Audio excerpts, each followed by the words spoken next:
Welcome to Extra Scale Modelling. This is part 12 of Hobby Boss's M1070 truck and tractor with the M1000 heavy equipment transporter semi-trailer. Scale is 1:35. In this part, I'm going to be starting work on the trailer and the trailer system, the mechanism, I should say, that gets connected onto the truck. And this is the part I'm concentrating on in this video. There's quite a lot involved in this particular part of the build, so I'm not going to get it all in one video. Um, it's just going to be the main structure at the moment I'm going to show you on this video. So let's jump into this and see how well I get on. To begin with, we've got to make up the main arm that connects the trailer to the truck.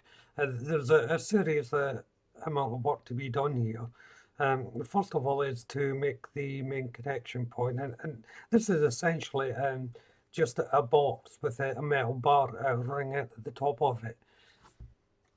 As you can see, I've pre-painted it. Well, when I say pre-painted, I've only put on one coat. This just saves a bit of time down the line, so that I know where I'm going to be painting and going. I prefer doing it this way than waiting until it's all built and then paint. It's just one of my little quirks in building. This metal bar was a little bit difficult to place in, just because it has to be sandwiched in without any cement. There is two small little location points for it to hold into, but you've really got to squeeze the side walls for it to hold.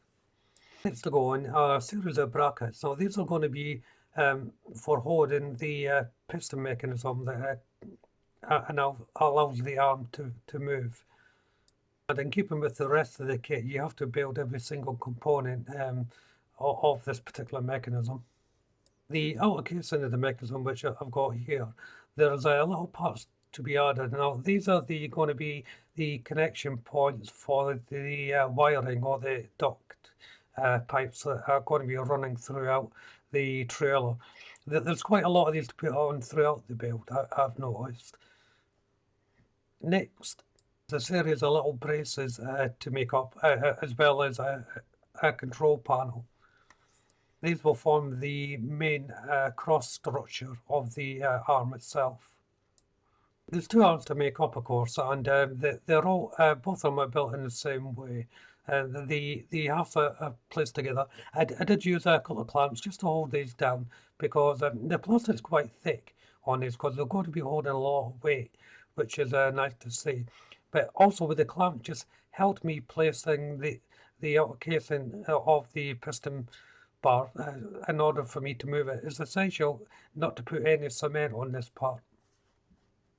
So I'm now ready to assemble the main unit. First of all, I'm putting in the braces. Now each one does have its unique location point for these. It's important that you get each one in as squarely as possible, or the other half will not marry up. Goes without saying, of course, but you'll be surprised how many times we all skip ahead and just put them in without thinking. Well, I certainly do anyway. I've used Revlon Color 08 Matte Black here on this part. Now, this is a little lever switches that go onto the main crossbeam and makes up a little control panel. And I've just painted the tips of these in the black colour. This part doesn't really have a location point as such. You just have to make your best guess on it. But the instructions are fairly clear on this. The next crossbeam is going in, and it's pretty much the same as the other one with its own location point. You can see them there starting to form, and as I said, it's important to get them in the proper position for what's coming up next. Next is the main connection point. You can see there on the two movable arms. They'll be placed into the casing.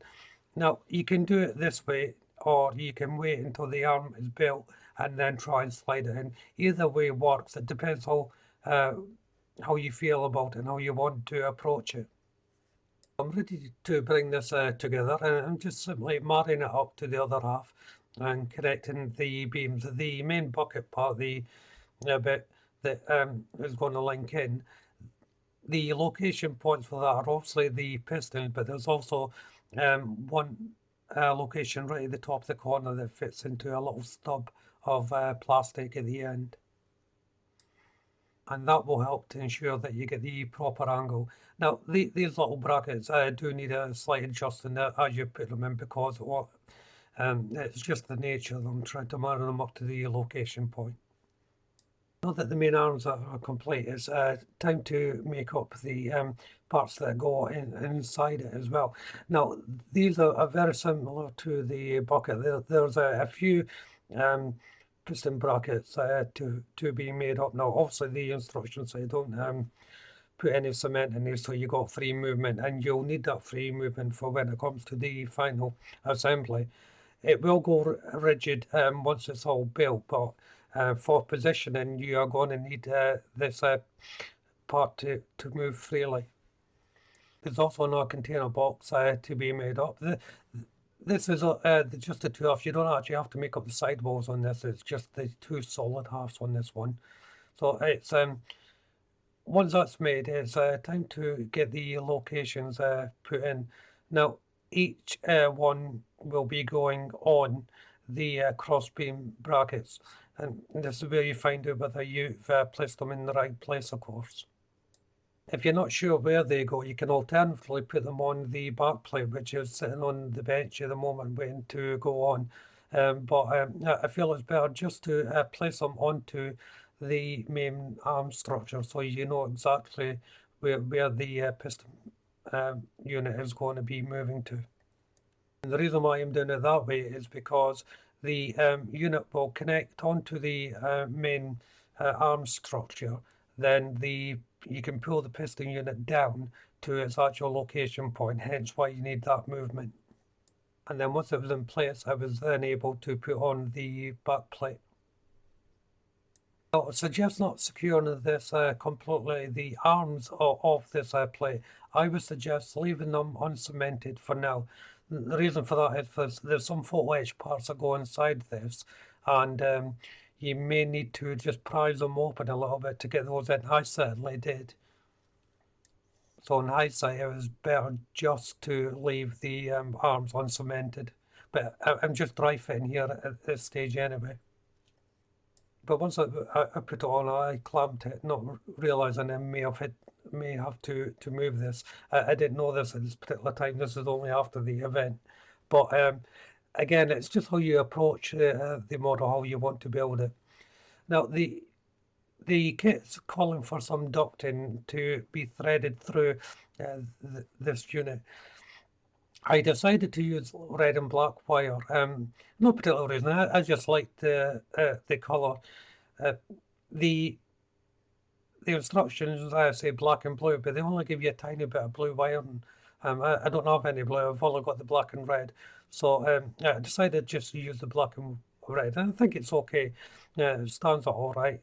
Now there's quite a lot to put in here. There's 4 on each side that's got to be placed on, and all these little parts that I put in that hold the ducting, those are going to be your connection points.